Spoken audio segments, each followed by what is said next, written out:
Hi everyone, welcome to I must say next season of Marketing Mediator because I was taking some break from last few months and a lot has happened in last few months. But let me first introduce our guest of the day, Neha Chandok. Neha, welcome to the show. Thank you. Thanks, Saman, for having me here. So Neha, how's Bombay treating you since you have just moved to Bombay? You have also. I think both Yes, are like peas in the pod right now from that perspective. yeah, But I love it so far. It's been a good experience. It's been about a month now, and yeah, I mean it's a great new experience. I think I want to say that. nice. So just to, if anybody is kind of tuning in for the first time to Marketing Mediator. So the theme of the show is that, over the last few years, like a decade or so, marketing has slightly become more complex, not because the fundamentals have changed, just because of advent of digital and technology. So today, no matter what you do in marketing, it is being enabled by, the layer of technology. And of course, the penetration of mobile phone, coming, the rates of data coming down, especially in Asia. So marketers sometimes get confused because everybody is kind of coming from a different perspective, right? A digital versus traditional, or personalization versus going mass. There are so many schools of thought. So that's what we will try to discuss today with Neha.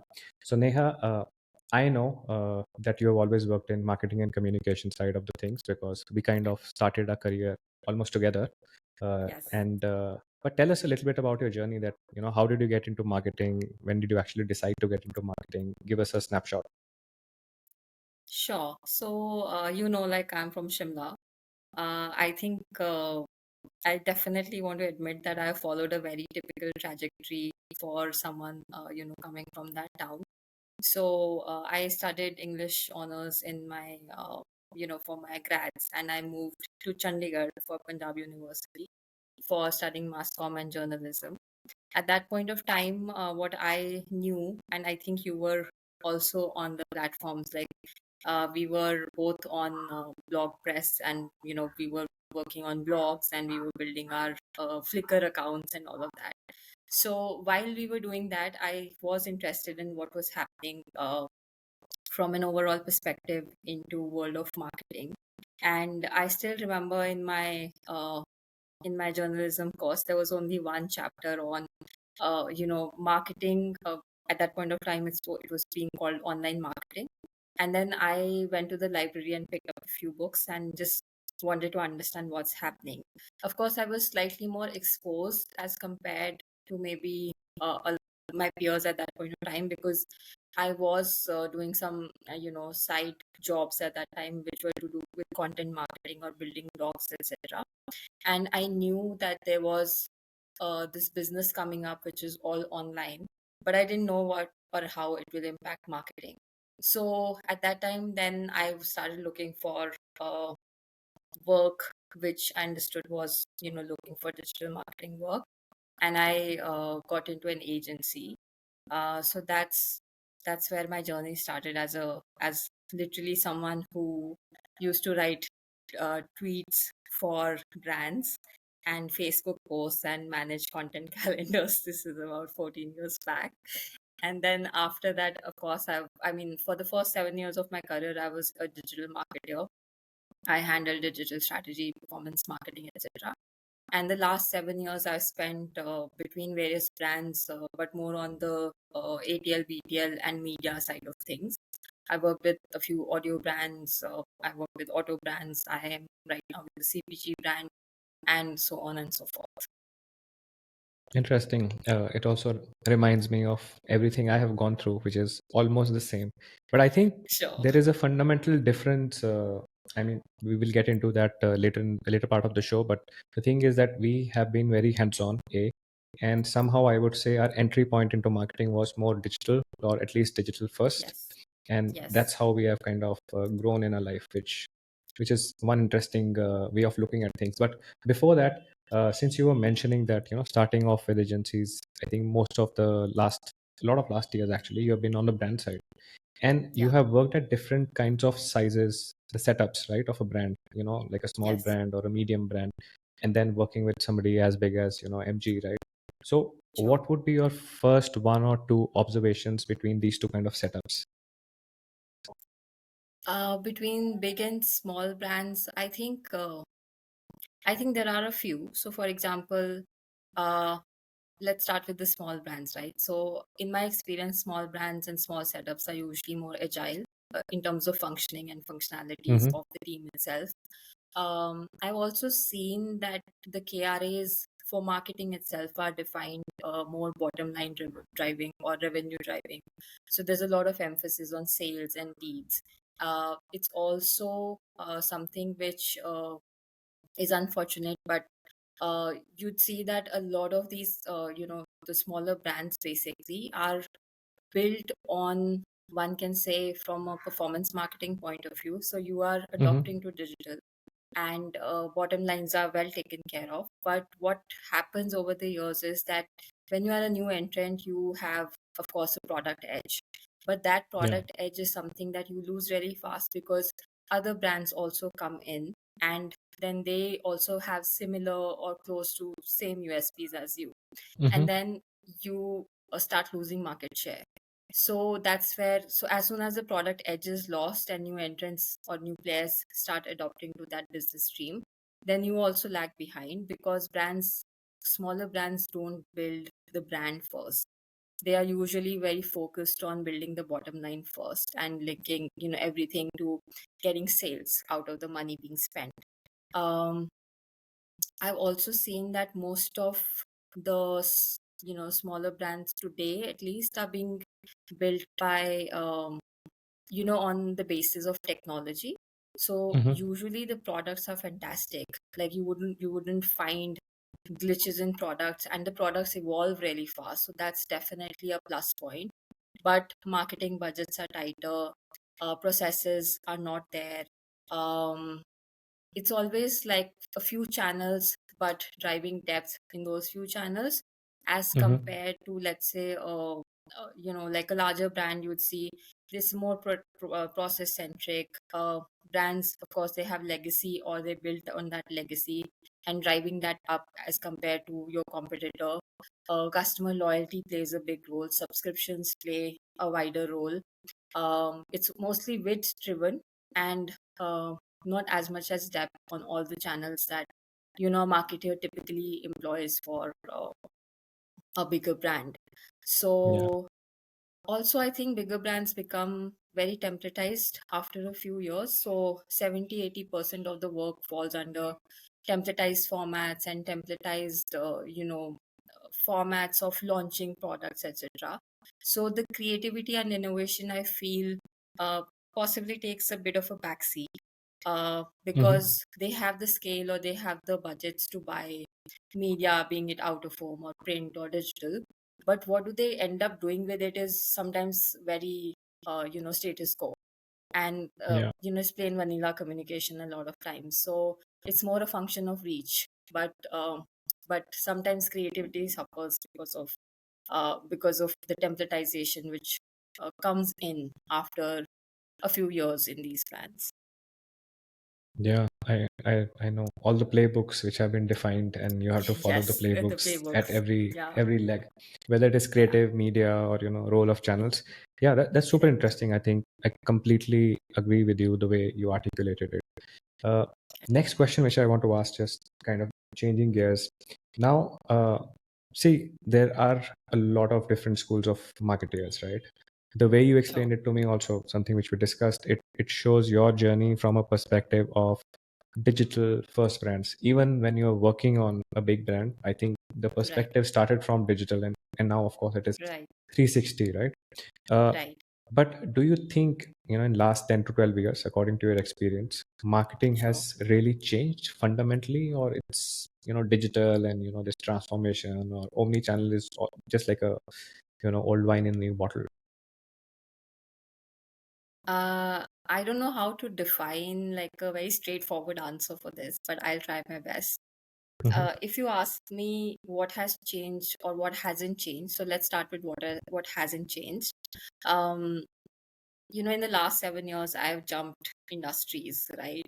And Mm-hmm. whenever I'm speaking to people or colleagues or peers, I always feel and believe that the marketing frameworks don't change. I haven't seen them change because no marketer would be advertising or going after a medium where their consumer is not present. That's one of the fundamentals. You go where your customer is present, right? So if that's a fundamental that marketing world across deploys, that hasn't changed. Um, as a marketer, I believe that one needs to be curious enough uh, to being able to ask the right questions, and that hasn't changed. Uh, but the tools that one was deploying within limited frameworks, or the ecosystems, with the tools have sort of expanded. It depends on where your brand is in the curve in terms of marketing, but yes, there are new tools today, and there is one can capitalize on those tools to expand from a marketing standpoint.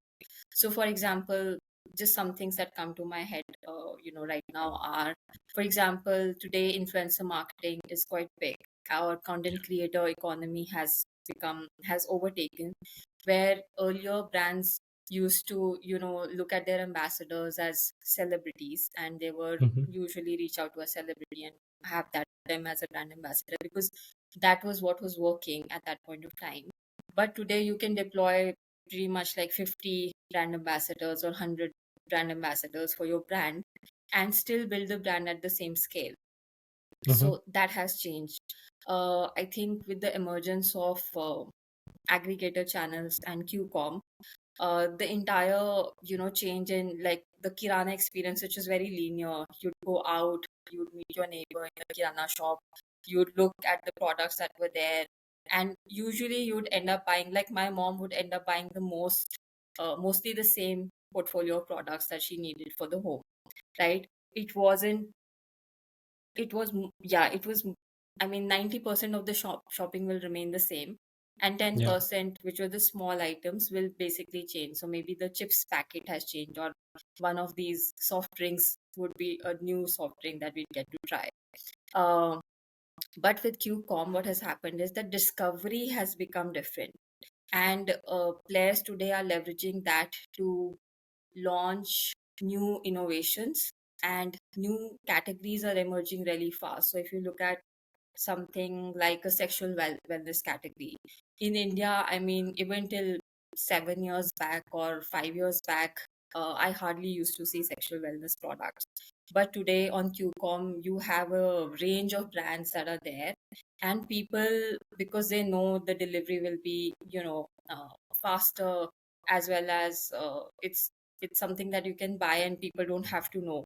So Yeah. that experience and that outreach for people as well have changed. So I feel it's largely, I mean, I honestly don't believe any fundamentals change in terms of marketing, but I'm happy to learn. But yeah, for me, they haven't.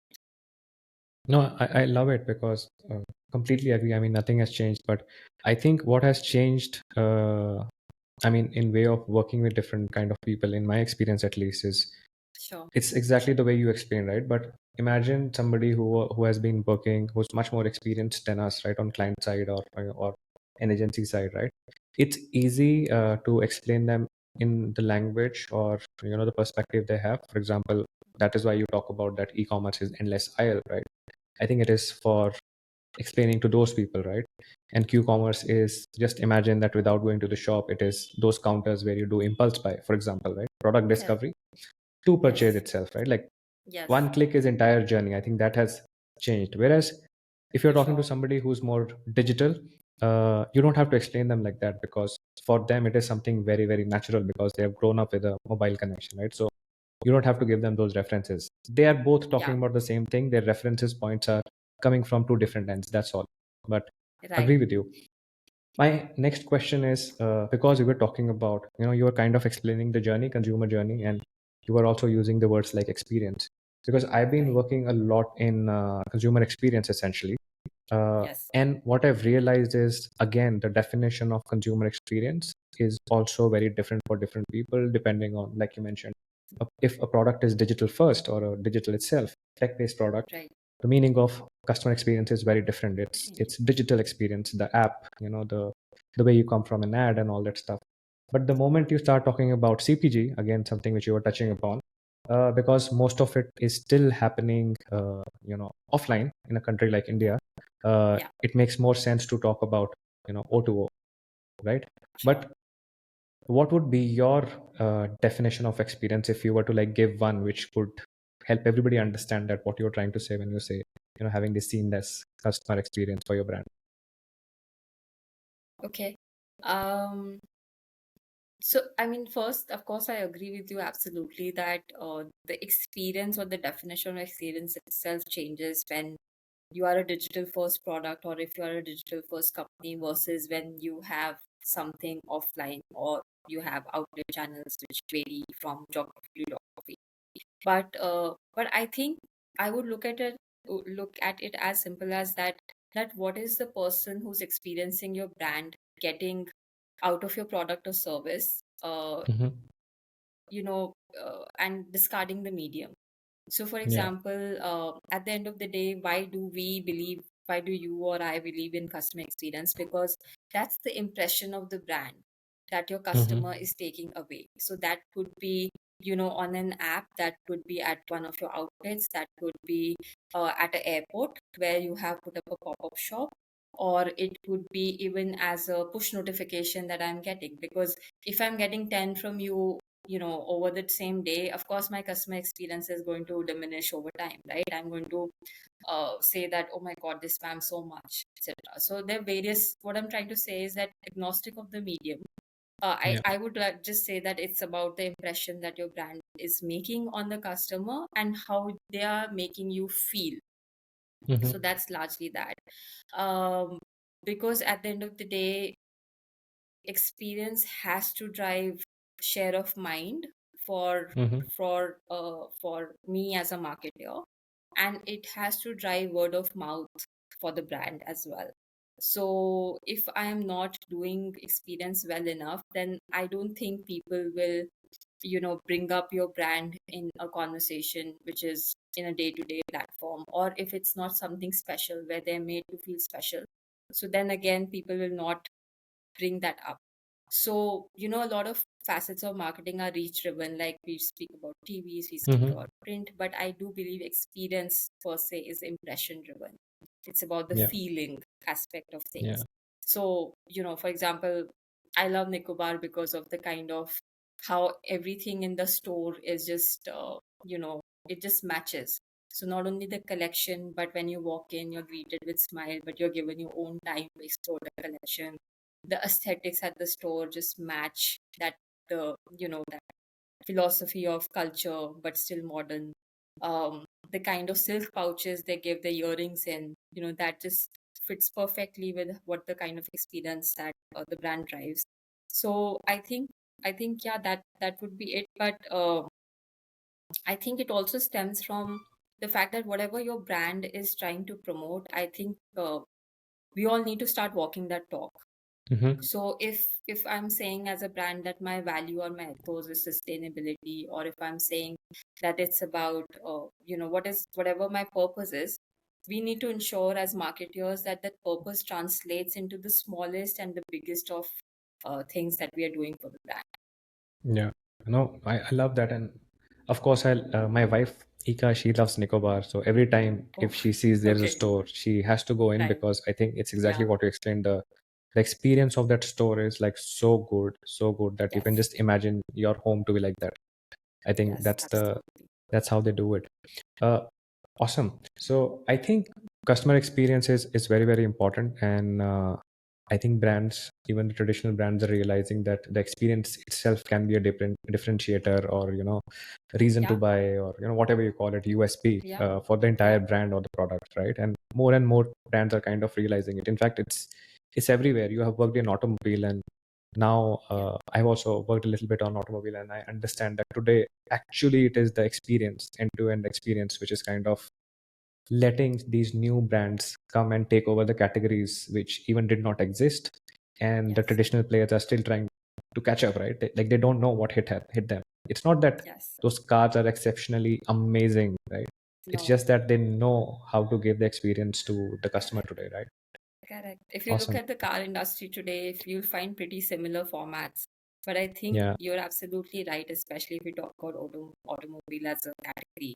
It's largely about what are you driving for the customer, and then Hmm. how are you, and it doesn't end at sale, right? So how are Yeah. you making sure that your post purchase also the experience consists and exists for the customer even post purchase.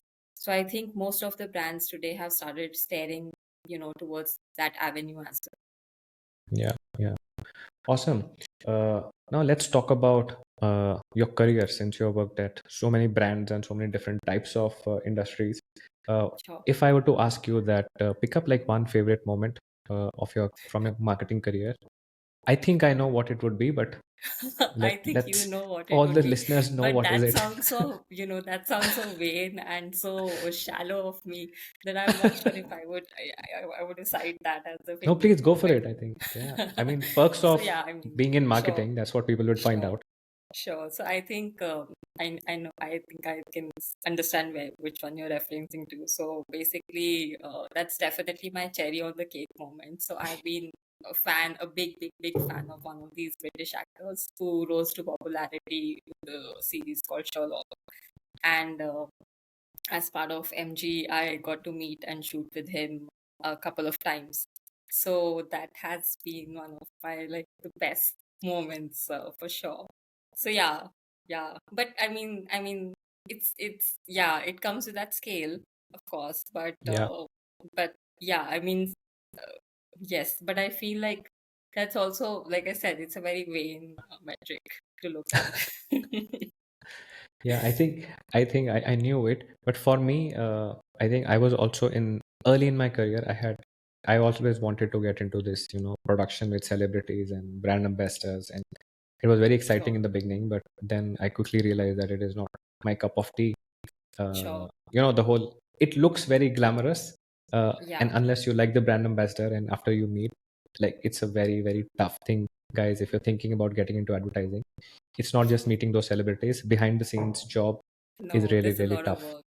Yes, Yeah, there's a yeah. lot of work that goes, and there's a lot of work that goes behind the decision to hire or get the right person for your brand. Hmm. So, yes, yes. I mean, I've met a few people in my various, uh, as part of various teams and as part of various projects. But like I said, this is just one maybe in metric to look at. Hmm. Hmm. Yeah. Okay, so since we were talking about celebrities, right, I just wanted to ask you a little bit about social commerce and also Sure. KOL commerce, right? Because Right. when I was in Southeast Asia, I had a different experience because I still think like a country like Thailand, the amount of influence KOLs have is very different than what we have here. I mean, it's huge, like really Okay. huge, and they're not coming from movies and all that stuff. They're like pure play KOLs, like content Right. creators, right? Right. And I know in China they have cracked the whole concept of KOL commerce Yeah. particularly, and it is happening at a Yeah. very fast rate in Southeast Upscale. Asia. Yes. What do you think about in India? Because I mean, I don't see anything happening. It is still Okay. looked as a way of getting reach through these people, Yes. and of course having Yes. authentic content. But is it going beyond engagement? Like, is commerce being linked to all the content creators and KOL stuff which the brands are doing today? Okay. So I do feel that that's where we will evolve to. A few brands, Mm-hmm. especially the digital first brands, I do see them linking commerce to KOL or the influencer piece, and I also see that adoption of the what you mentioned in terms of the Chinese live stream sales and all will happen very soon in Mm-hmm. India. Um, I absolutely agree with you that today we are looking at influencers as more from a reach point of view. And, there's also um, the clear expectation in terms of any influencer content or content creators is largely to do content, right? That will build the brand awareness or the product awareness. But it's not to do with sales, it's not linked back to revenue. But Mm-hmm. I do feel that that's going to change very soon because, and if it doesn't change with the larger setups, it's definitely going to change with digital first businesses because today again linking back to QCOM aggregator, your digital channels, your native digital channels, it's very easy to integrate codes and coupons and basically track. that which influencer or which content creator is giving you what kind of traction. Mm-hmm. And I also see the YouTube media evolving from that point, because uh, platforms as well have started looking at these questions from marketers, as well as trying to get solutions there. So pay per sale or pay per click will become more mainstream from what I see. And the Mm-hmm. adoption of, different formats of live stream sales in India will as well pick up. And I do feel the ecosystem will evolve, because this is one of the easily scalable model, right? Mm-hmm. Yeah, Yeah, cool. And another question which I really want to ask you is that we've been talking about what has happened in last 10, 12, 13 years. But sure. if given the state of industry you think it is in right now, if you were to start your career today, would you pick the same line you are in, or you would pick something else? Honestly, I feel like I would rather pursue my English lit more and become a professor. Uh, Yeah. yeah, that's for sure. Like, if I could decide today, maybe I would have done that, but I wouldn't change much. I think one of the reasons I wouldn't change much is because I have been extremely lucky to work with absolutely fantastic bosses, managers, Mm. So I think that has really helped me because I've been mentored just the right way, I believe. And you and I think we spoke about this earlier as well, that both of us started with digital as, our into the industry, Yeah. and that has given us a great foundation for the rest of, or omni channel marketing, as one Hmm. says today. So because I do see a gap when people who have always done ATL, BTL, it's become slightly more difficult to understand performance marketing now. It's become slightly more difficult to understand influencer marketing now, if you have if you have started your career with ATL, BTL. But I think since we started as digital marketers, it's let's say slightly easier possibly for us. Yeah, yeah, no, no, no, absolutely. And what I really want to tell our audiences also is that although we were talking about being digital first and all that stuff, but like for example, I can take an extreme case from last many years. One of the categories I've been working on is basically dealing with rural India, right? Like the brands which are operating in rural India, and right now most of the spends are happening on digital, and I'm talking about like large mass brands, right, which are like highly scaled up. This has happened in last few years because they've realized the power of digital.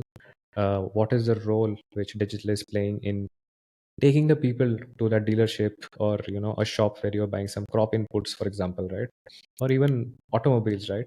So I think it has completely changed the split of investments on digital.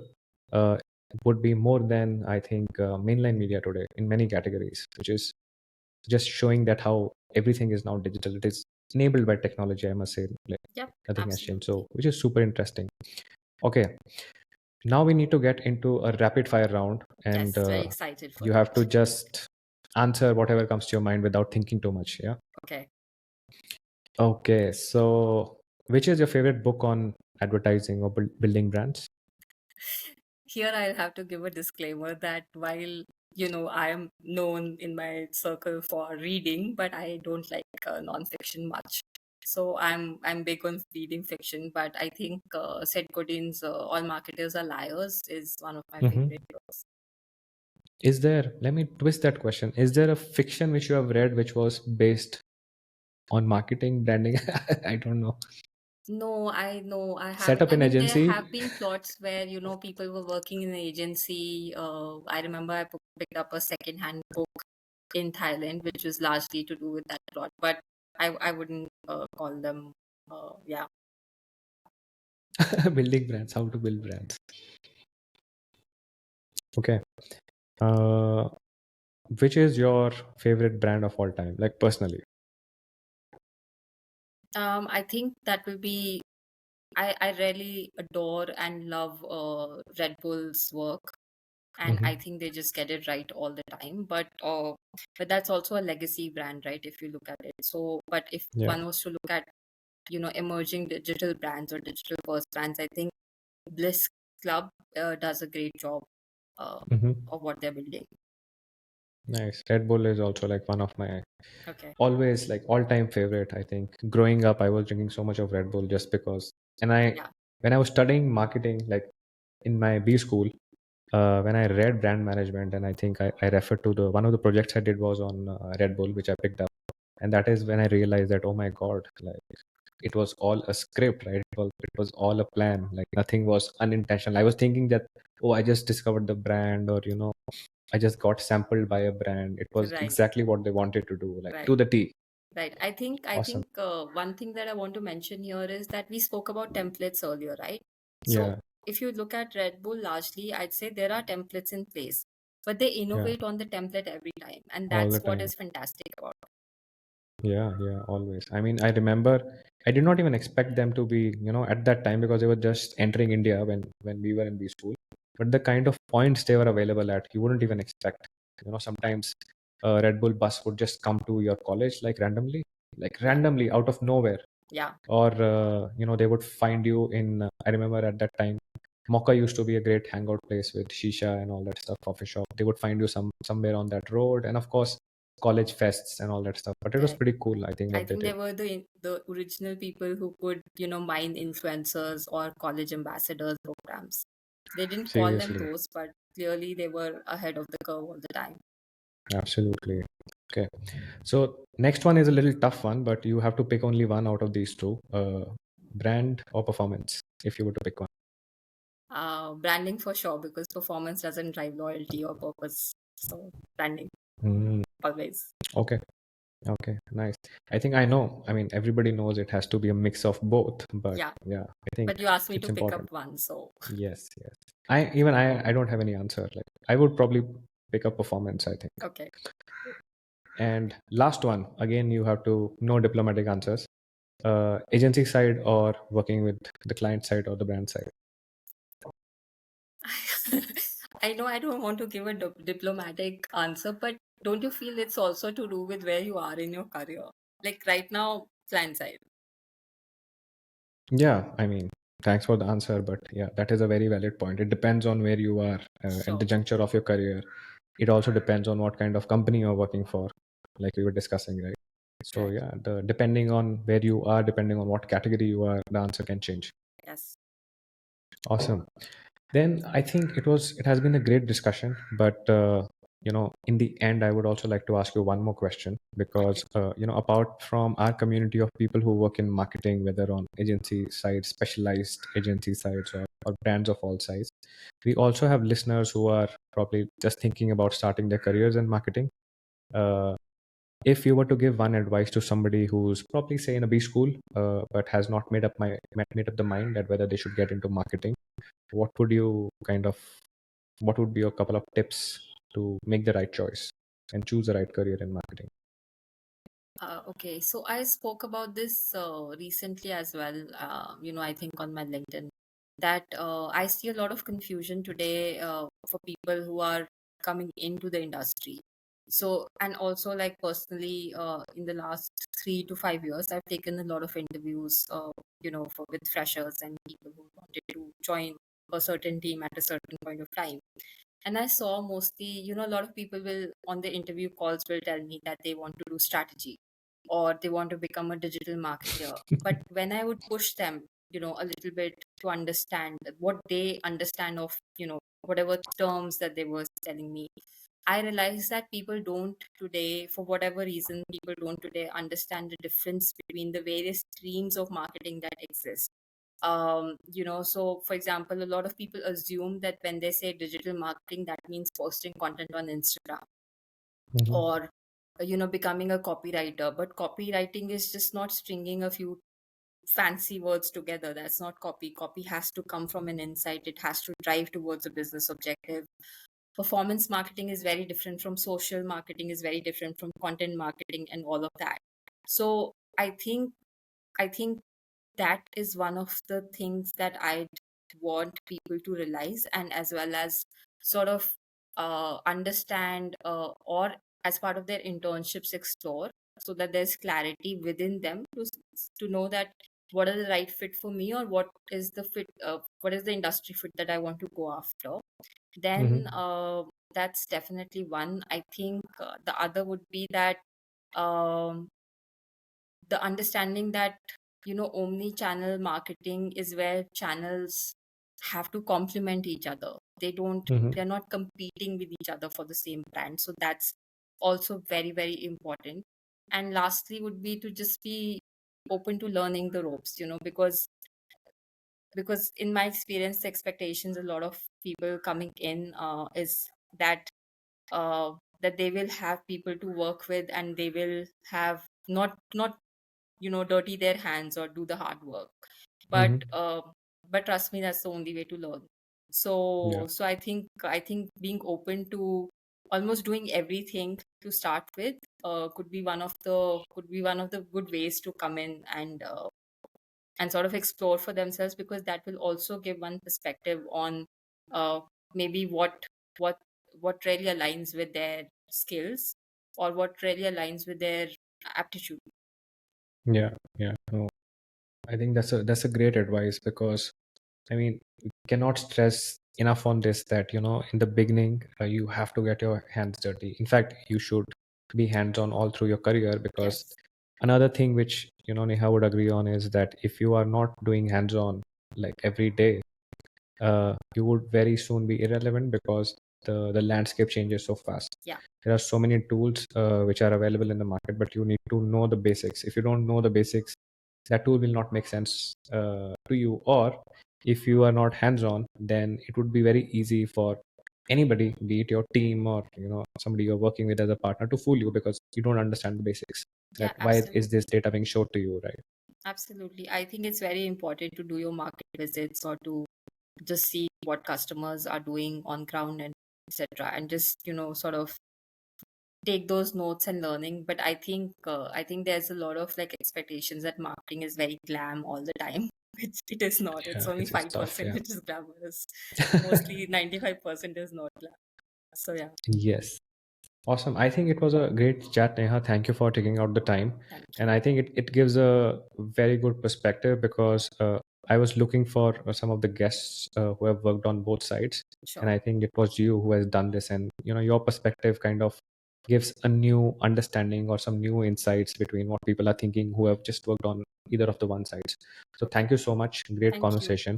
Thanks, Aman. And hopefully have a good time in Bombay. Yeah, absolutely.